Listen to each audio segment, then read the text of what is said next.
प्रेम शुक्ला जी, क्या आपको लगता है कि अभी भी, देखिए हमने अभी एक खबर आई कि एक जांच कमेटी बनेगी, आईजी स्तर के अधिकारी उसको जांचेंगे, एसआईटी बनेगी, उससे पहले ही ये सारी चीजें पब्लिक डोमेन के अंदर आ गई। क्या आपको लगता है कि कोई इसके पीछे हिंदुओं के खिलाफ साजिश काम कर रही है कि नहीं, कुछ नहीं तो प्रसाद ही बदनाम कीजिए? निश्चित तौर पर जिस तरह से प्रसाद को दूषित करने का उद्देश्य क्या है, और प्रसाद को देखिए, बाकी जो जिन मंदिरों का आप यहाँ जिक्र कर रहे हैं वहाँ विविध दुकानें हैं जिन दुकानों से प्रसाद बिक रहा है जी, लेकिन तिरुपति देवस्थानम में तो, तिरुमला देवस्थानम में बाकायदा उसके ट्रस्ट ने जो है वो प्रसाद बनवाया। उस प्रसाद का ठेका जो है वो ट्रस्ट ने दिया। जिसको दिया गया वो अब सामने आ रहा है कि घी इतना सस्ता था कि उसमें देसी घी मिल ही नहीं सकता है। तो अगर किसी ने टेंडर उस मूल्य में लिया जिस मूल्य में जो है वो देसी घी की आपूर्ति ही नहीं कर सकता जी, तो आप उद्देश्य समझ सकते हैं। और तिरुपति देवस्थानम में जिसकी आस्था ही भगवान तिरुपति में नहीं है, ऐसे व्यक्ति को ट्रस्ट के चेयरमैन बनाना, ये क्या आस्था के कारण हुआ, श्रद्धा से हुआ? निश्चित तौर पर आस्था को भंग करने की का कोई सुनियोजित षड्यंत्र रहा। आप कल्पना कीजिए ना, अभी वक्फ बोर्ड जो है वो आस्था का प्रश्न नहीं है, लेकिन वक्फ बोर्ड में गैर मुस्लिम सदस्य की बात आते ही सारे जो है सेकुलर जो है सिर धुन रहे हैं। लेकिन तिरुपति देवस्थानम जो कि पूरी तरह से आस्था वाले लोग ही मंदिर में, क्योंकि मंदिर का जो विग्रह होता है वही जो है उसका, उस मंदिर का जो है प्रथम पुरुष होता है। अब उस प्रथम पुरुष को जो है आप विग्रह का जो साथी है, यानी उसका जो ट्रस्ट है, चेयरमैन है, संवैधानिक तौर पर उसका साथी है, उसका साथी कौन है जो उसमें आस्था ही नहीं रखता है जी। तो इस तरह की नियुक्तियां क्या मान्य है? अब आप कल्पना कीजिए ना। ठीक है, ये प्रश्न तो फिर सनातन धर्म रक्षण बोर्ड की भी लोग मांग उठा रहे हैं कि सब कुछ उठा के सरकार के हिस्से से हटाइए और सब कुछ जो है एक बोर्ड को दे दीजिए, तभी ये चीजें शुद्ध हो पाएंगी। लेकिन ज्योत्सना जी, मैं आपसे एक चीज समझना चाहता हूं कि कोई दूसरे धर्म का व्यक्ति बोर्ड में है या उसका अध्यक्ष है, क्या इसकी वजह से कोई एक कंपनी जो है वो मिलावटी चीज सप्लाई करने लगेगी? क्योंकि घी आया, घी में मिलावट है, अभी भी उस बात की जांच हो रही है। इसके पीछे साजिश के एंगल किस तरह निकल रहे हैं? अब इसके पीछे साजिश की एंगल ऐसी है कि पिछले 5 साल में जिस तरीके का एक षड्यंत्र रचा गया था, एक एंटी हिंदू एजेंडा चली है उन लोगों की, उसमें तो कोई शक ही नहीं है। अभी तिरुपति की बात ही की जाए तो एक ई टेंडर हम लोगों ने किया है, रिवर्स टेंडरिंग करके हम लोगों ने ई टेंडर किया है, जिसने भी कम रेट बताया है उसको हमने टेंडर दे दिया। It is a cost based tender बोल के धर्मा रेड्डी जो तब के ईओ थे उन्होंने भी बोला, और ये जगनमोहन रेड्डी तब के सीएम है उन्होंने भी बोला, और सुब्बा रेड्डी जो तब के ट्रस्ट बोर्ड चेयरपर्सन है उन्होंने भी बोला। मगर उन लोगों ने ये बोलना भूल गए कि वो इन लोगों ने क्या किया, tender modification, tender eligibility criteria जो रहता है उसमें मॉडिफिकेशंस किए। क्योंकि एक एग्जांपल बताती हूँ, अगर हमें शुद्ध देसी घी चाहिए इतने लीटर, मतलब दिन में 13 से 15 हजार लीटर हमें केजी चाहिए है, तो कितने लीटर अपने को दूध होना है वो भी तो जरूरी है, वहां से वो लाना है। तो इन लोगों ने एक कंडीशन जो है 4 लाख लीटर जो उत्पन्न करता है, वो एक कंडीशन इन लोगों ने हटा दिया टेंडर एलिजिबिलिटी क्राइटेरिया से। उन लोगों ने ये भी हटा दिया कि 250 करोड़ रुपए टर्नओवर रहना चाहिए, जो भी डेयरी इसको ले रही है उस टेंडर लगाना है उन लोगों को 250 रुपए का 250 करोड़ का टर्नओवर रहना चाहिए, उसको भी घटा के 150 कर दिए। और ऊपर से बहुत बड़ा यह है कि 3 साल का एक्सपीरियंस जो मैंडेटरी था, कोई भी डेयरी अगर तिरुपति की इसमें वो घी के लिए टेंडर डालना है उन लोगों को, तो 3 साल का उन लोगों को एक एक्सपीरियंस रहना था, उसको भी घटा के 1 साल कर दिए। क्यों करा ये सब? ये तो हम लोगों को पूछना है ना, क्यों करा आपने? टेंडर मॉडिफिकेशंस क्यों, टेंडर एलिजिबिलिटी क्राइटेरिया में मॉडिफिकेशंस क्यों लाए? और ये आप सवाल पूछ सकते हैं, इस बारे में जांच भी कर सकते हैं, इस जांच में जो दोषी पाए जाए उनको पकड़ भी सकते हैं, यहां तक कि कंपनी को ब्लैकलिस्ट कर सकते हैं या उनके ऊपर कार्रवाई कर सकते हैं। लेकिन जिन भक्तों के हाथ में वो लड्डू आया, जिन्होंने वो खा लिया भगवान का प्रतिरूप समझकर, उनका आशीर्वाद समझकर, उनके साथ क्या बीती है, ये एक बहुत बड़ा सवाल है। और इसीलिए हाजी रंगरेज, मेरा सवाल आपसे है कि जरूरी नहीं है कि वो AR वाला जो घी आया, जिस कंपनी का जिक्र हो रहा है, वो जो घी आया वो जरूरी नहीं है कि वो केवल लड्डू में पड़ा होगा। उसमें अगर लाड है तो वो जरूरी ये भी हो सकता है कि कहीं बिरयानी में भी थोड़ा बहुत डाल दिया गया हो। जहां आप लोग खाते हैं। आप समझ रहे हैं मैं क्या कह रहा हूं?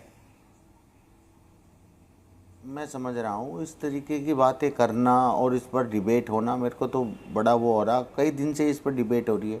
ये क्या देश का इतना बड़ा मुद्दा है कि इस पर इतनी प्रबल जो है आकर लोग डिबेट कर रहे हैं और लोग भी आ रहे हैं और कह रहे भी हैं। तो ये सब चीजें जो हो रही हैं, अगर आप जो है लाड मिला हुआ घी खा लें और आपको कोई आपत्ति ना हो तो कोई डिबेट का मुद्दा नहीं है, मुझे लगता है आप खा लेंगे और कोई दिक्कत नहीं होगी।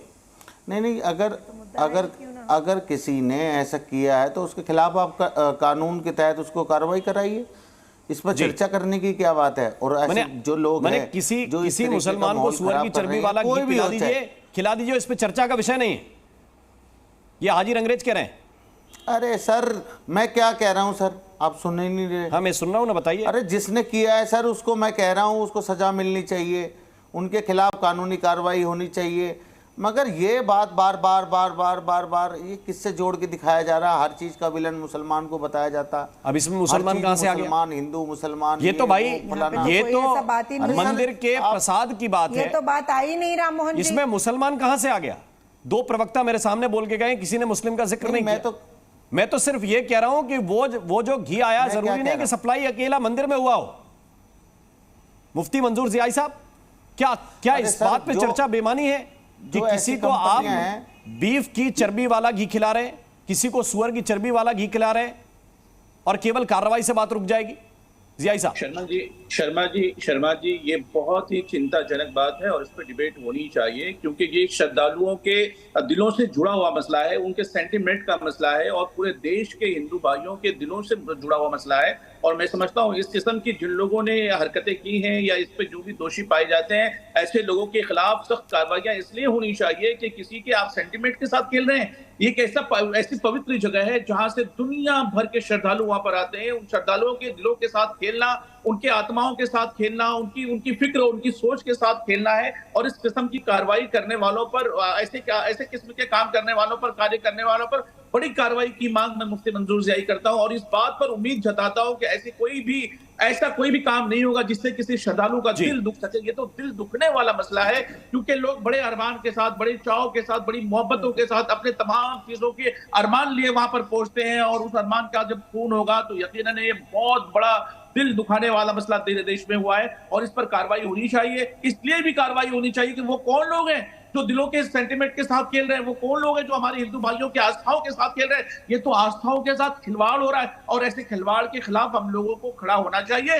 और मैं एज ए सूफी संत होने के नाते, एज ए मुफ्ती होने के नाते मैं मांग करता हूं ऐसे लोगों पर कड़ी कार्रवाई होनी चाहिए जो भी इसमें मुलव्वस है।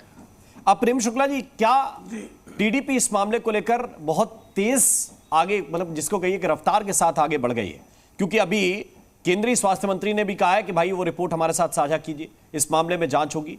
एक जांच की मांग सुब्रमण्यम स्वामी साहब कर रहे हैं सुप्रीम कोर्ट के अंदर कि वो एसआईटी निर्धारित हो जाए जिसके जरिए जांच हो। क्या बहुत जल्दी पॉलिटिकल फायदा लेने के लिए इस चीज को इतना बढ़ा चढ़ाकर पेश किया गया, या आपको लगता है कि नहीं उनके पास प्रमाण है इसलिए वो सही बात कर रहे हैं? राम मोहन जी, इसमें राजनीतिक नफे नुकसान की बात ही नहीं है जी। आप कल्पना कीजिए ना, किसी की श्रद्धा के साथ आप इतना बीभत्स मजाक करें तो उस पर कार्रवाई होनी चाहिए कि नहीं होनी चाहिए?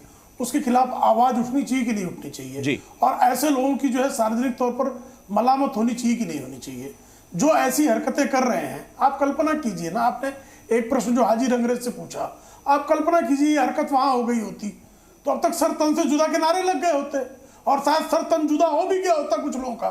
यहां हम उस पर बात भी ना करें, मैंने गजब है, इसमें बात करने पर भी आपत्ति हो रही है लोगों को कि भाई आप बात क्यों कर रहे हैं। यानी हिंदुओं का जो है मुंह में जीभ भी नहीं होनी चाहिए, उनकी श्रद्धा से कोई मजाक करे वो उस पर जो है विमर्श भी नहीं करें, शिकायत भी नहीं करें और ये सर तन से जुदा कर दें, तो ये भाई ऐसा नहीं चलेगा। किसी की भी आस्था के साथ, वो हिंदू हो, मुसलमान हो, ईसाई हो, बौद्ध हो, जैन हो, पारसी हो, किसी की आस्था के साथ कोई अगर विकृत खिलवाड़ करता है तो उसके खिलाफ हम सबको एक सुर में होकर कार्रवाई की मांग करने में संकोच क्यों है? यही सबसे बड़ा सवाल है।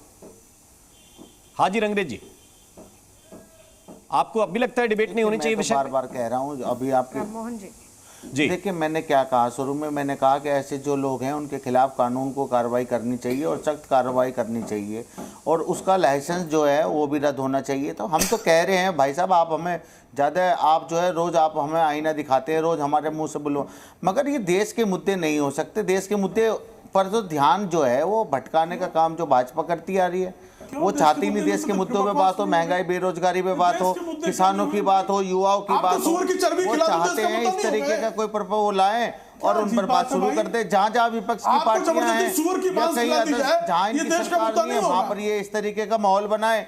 अभी शिमला में बना रखा है इन्होंने मस्जिद को लेकर, ये सारी चीजें कर रहे हैं जिस तरीके से ये लोगों को जो है मसाला देने का काम करते हैं। ये मसाला है, इनका कोई काम है नहीं कि ये मांस खिलाई जाए, ये मसाला जब होगा। केंद्र में आपकी सरकार है, आप लीजिए फैसला। अरे आप केंद्र में बैठे हैं, आप लीजिए फैसला, करिए कानून की कार्रवाई। आपके पास सीबीआई सब कुछ है, करिए ना। अरे बातें करना बंद करिए, काम करना शुरू करिए सर। आप बातें ज्यादा करते हैं, काम नहीं करते। इसको बिना विषय बुला लिए थे क्या डिबेट में? भाई आपके कोऑर्डिनेटर इनको विषय नहीं बताया था क्या? अरे भाई साहब, मेरे को सारी चीजें पता है। आपको प्रेम शुक्ला की शायद आपको नहीं पता। आप जो इस तरीके का माहौल बनाना चाहते हैं, आप चाहते हैं बार बार इन्हीं सब चीजों पर बात हो, मुद्दों से भटकना चाहते हैं आप, मुद्दों का पाखंड है और कुछ नहीं मित्र। आपको विषय नहीं बताता। अरे सर, लफंगई तो कितनी है आपके बारे में जग जाहिर बात है। आप कैसे लफंगई करते हैं टीवी चैनलों पर? ज्योत्सना जी कोई बात कहना चाह रहे हैं, काफी देर से सर फिंगर रेज कर रहे हैं। इस्लामोफोबिया से ग्रस्त है सर आप। इसमें इस्लामोफोबिया कहां से आ गया? जी जी, इसलिए इस्लामोफोबिया कहां से आ गया?